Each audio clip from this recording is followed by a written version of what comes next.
What's up, yo? Welcome back to another episode of Sweet Man. Yo, today's episode, I'm gonna be telling you guys exactly how I managed to get my McLaren at the age of 25 on my 25th birthday. What was my journey like to get to that point?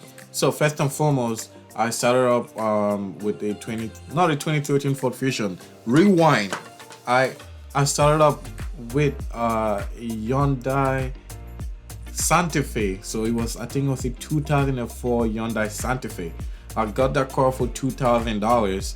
I just had my G1, which is my learner's license, when I got that car, and I drove that car for I believe for maybe 3 months, give or take.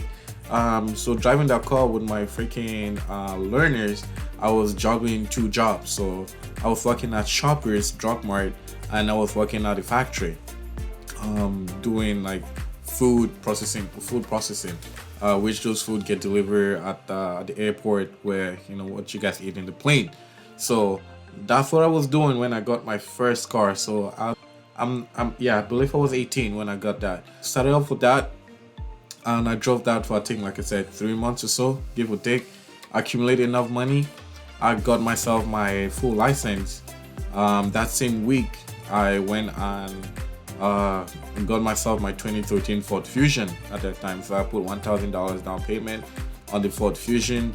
The monthly payment was, I believe, $250, give or take, or $260, I believe. $10 doesn't make a big difference. Anyways, being said, so yes, so I got myself my 2013 Ford Fusion just because of the two jobs that I was doing.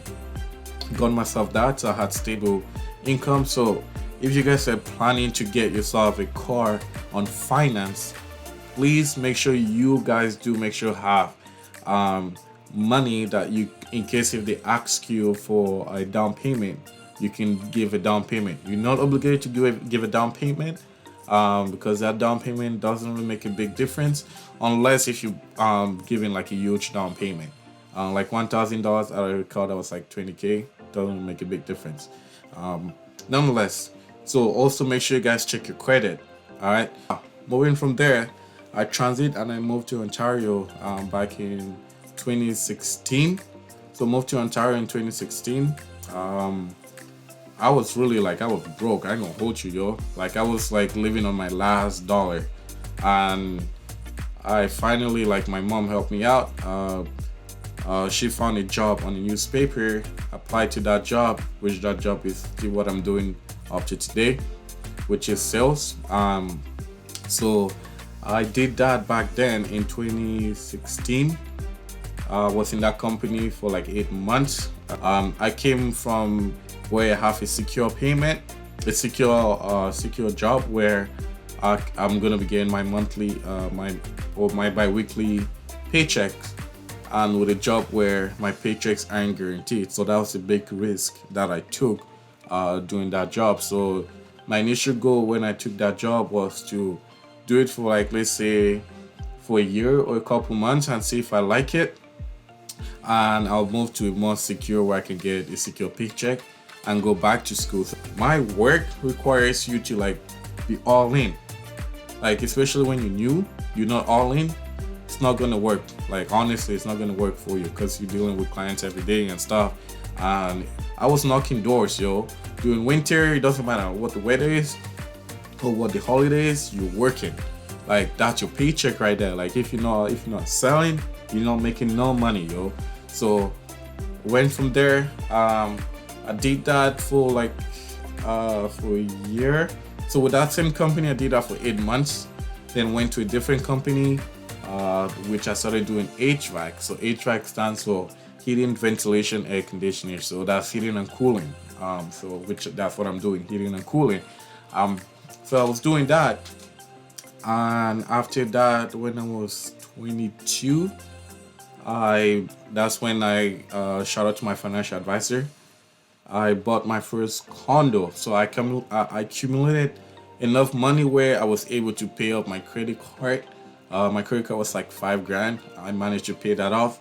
Got my credit up, because I was getting some more consistent income coming in. So I started learning how to manage my money. My financial advisors was showing me some tricks on how to like make sure that I keep my finances low. And the people that I was around with, they were super cheap, yo. Like they were cheap, so I kind of learned that cheap mentality from them, and that's what kind of made me grow as a person and to know how to spend my money wisely.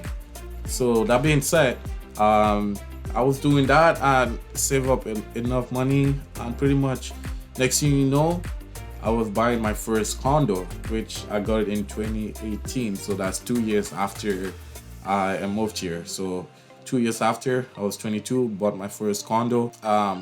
That's when I bought myself my 2014. Was it a 2014 or 2015 Audi RS5? I mean, they're the same thing. 2014 and 2015, they're the same thing. So yes, I got my Audi RS5, which at that point I was thinking of getting a C63, but I've never driven a car with that much power before. So one of my homeboy that I was working with told me like, yo, the 63 might be a little bit too much for you to handle, so you'd better off getting an RS5. Which I was like, yo, I wasn't really too much of a fan of Audi. I ain't gonna hold you, yo. And especially the RS5, yeah. Back when I was doing my driving courses, I remember my driving instructor asked me what was my dream car, and I said an Audi S5. And looking back to that, when I got the RS5, I was like, holy shit. I just got what I said I wanted, but I got it way better. Like I wanted the S5, I went up, I got the RS5. So to me, that was that was a major accomplishment. Doing that within that short period of time. Because I didn't know where I'm yo, prior to that, like I was going crazy. Like, prior to me moving to Ontario, I got freaking arrested in Vancouver. I also got like into an accident in DR, which I'll be explaining to you guys those stories. So it's gonna be like a story time type of thing. So I'll tell you guys what happened like in another video. So, alright, so boom, back to present. So me, I got myself the Audi RS5. So I was like, alright, boom. That was the major accomplishment. That was my first actual sport car that I always wanted, and I was very hyped about that. I was so boom, had that car, and I had it for 2 years, I believe. So for 2 years, I had the Audi RS5, and I was planning to get my next car now to replacement of the Audi RS5, because towards the ending of the Audi RS5, because I was getting bored. I ain't gonna hold you. I get bored super easily. Because I got used to the power and all that stuff, and obviously I changed it to purple and changed the rims. Mashallah, it was looking nice, yo. I ain't gonna hold you, but boom. So proceed, and after that I was like, yo, time to get something different. So what I was trying to get was I was trying to get a Nissan GTR. What else was I thinking about?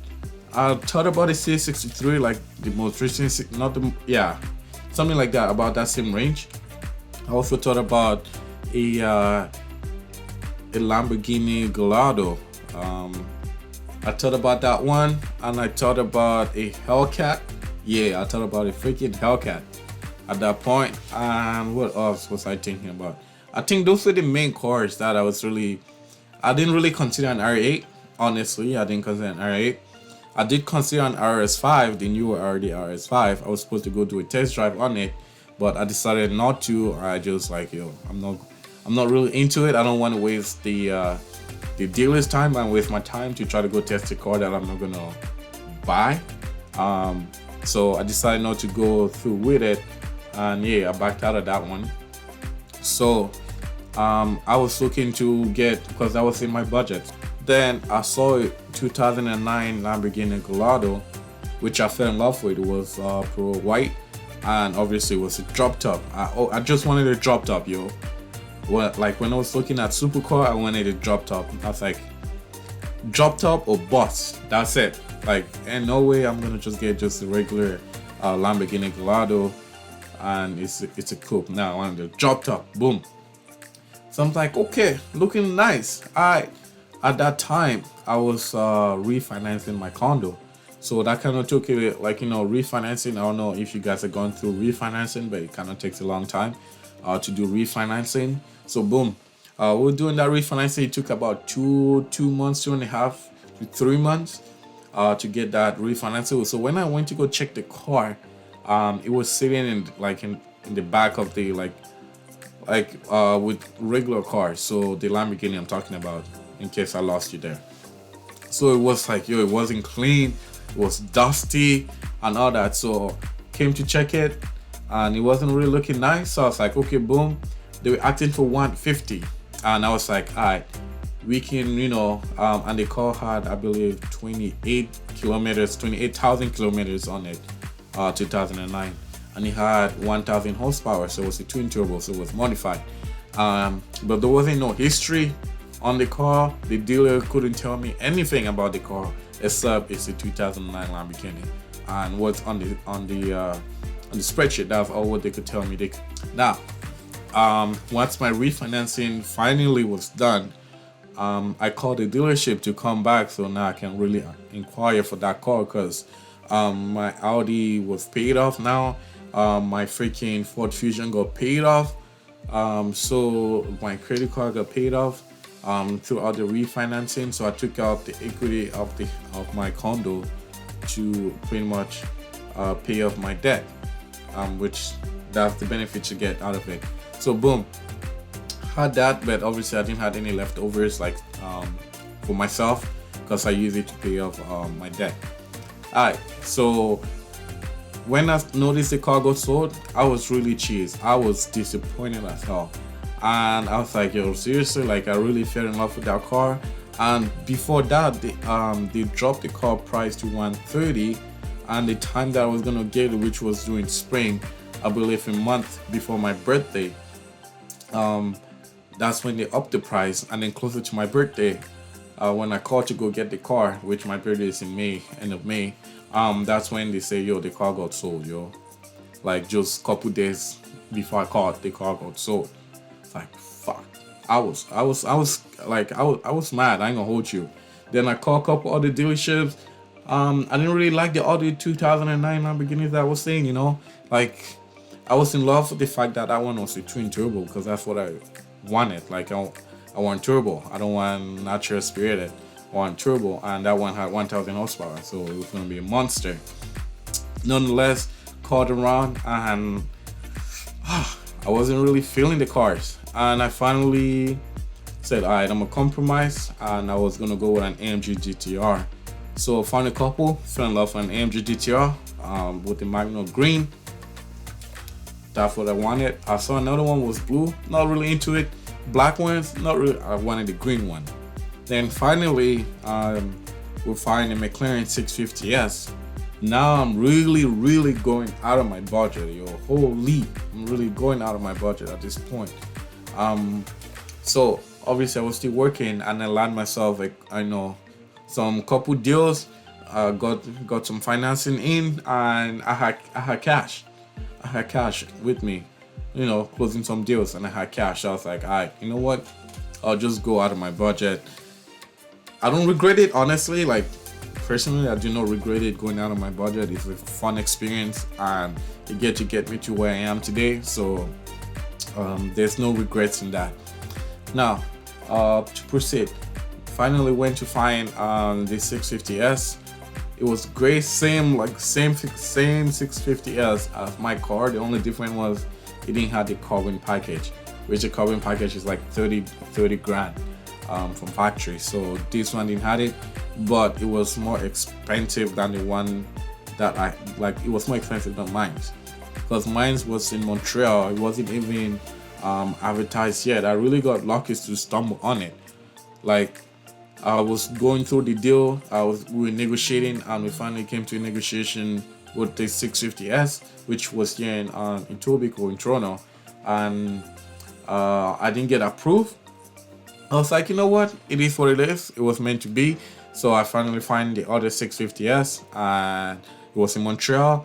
They sent me pictures, and I didn't even go look at it when I was going to get it, because I already saw this one. Yes, I know what it's like to sit in it and know all the features. I was gonna go test drive it, but I didn't. With the weather and with COVID, I couldn't do it.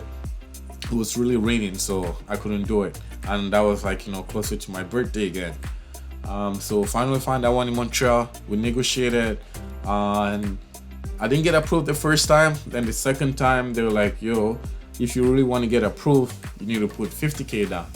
So I'm like, "Okay, I need to put 50K down." Holy shit! So in my mind, I'm thinking, "Yo, I'm gonna put 50K down." So that means my car and whatever I trade my car for, I'm just gonna add the rest. So that's what I'm thinking. Like, okay, no stress. Sending in within like that same day, they called me back 5 minutes. They're like, "Yo, you got approved." I'm like, "You sure?" They're like, "Yeah, you got approved." I'm like, "Holy shit!" Just like I showed you guys, like how much the down payment and all that stuff. So got approved on that, and so finally realized it was 50K plus my car. So my car was going for about 30. That's what I traded in for, and I had to put the 50K. So if you combine that, as 80K. And I think I put a little bit more because my car was in the bad condition, and they weren't gonna give me the car, so I added an extra, I believe, an extra 3 grand. So put a little bit more than 80K down payment on the McLaren 650S 2015. Was it worth it to buy the car? Absolutely, every single penny, every single penny. So I do not regret nothing. I love the car till today. I don't have it yet, and it's in the garage. It's been in the garage for what, 2 months, almost 2 months. I miss it, but that's the journey. So pretty much to say, my car history is pretty messed up, yo. Like starting with the freaking Hyundai Santa Fe 2004 to a 2015 McLaren 650S. So that was from 2015 to 2021. So within that period, that's what my car history has been. It doesn't make sense. Like, honestly, it doesn't really make sense. $2,000 car to 20 grand, and then the Audi, which it was, I believe, 50K, about 50 to, yeah, it was 60 with the financing. It came to like 60K. So 2,000, 2 grand, 20 and 60, then jump from 60 to 210K car. So like it doesn't make sense, but it's just like, what can I say? I'll say it's hard work, obviously, and I got lucky as well. So yeah, definitely, like, all thanks to God. Like, I got lucky, got some good finances, and pretty much closed some solid deals, and I decided to pull the trigger. I could use that money to do something else, but I decided to get my dream car, which was the McLaren. McLaren has always been my dream car, so I was happy to get that. So right now that I already lived my dream, now what I have to move on is to move to the next chapter, which is now I want to do a little bit more investment and stay low key, but have fun with cool cars where you guys can enjoy and relate to. So that's what I'm trying to do, and give you guys content, and we can all have fun and yeah, enjoy yourself. But if you have any questions, make sure you guys leave it down in the comment below. If you guys like stories like this, let me know down in the comment below, then I'll make it a little bit more and kind of give you guys a journey or how to get to places that y'all want to get to, you feel me? But nonetheless, make sure you guys subscribe for your minds on Instagram, X_SweetieMan, and Happy New Year's once again. We'll catch you guys in the next one. Alright,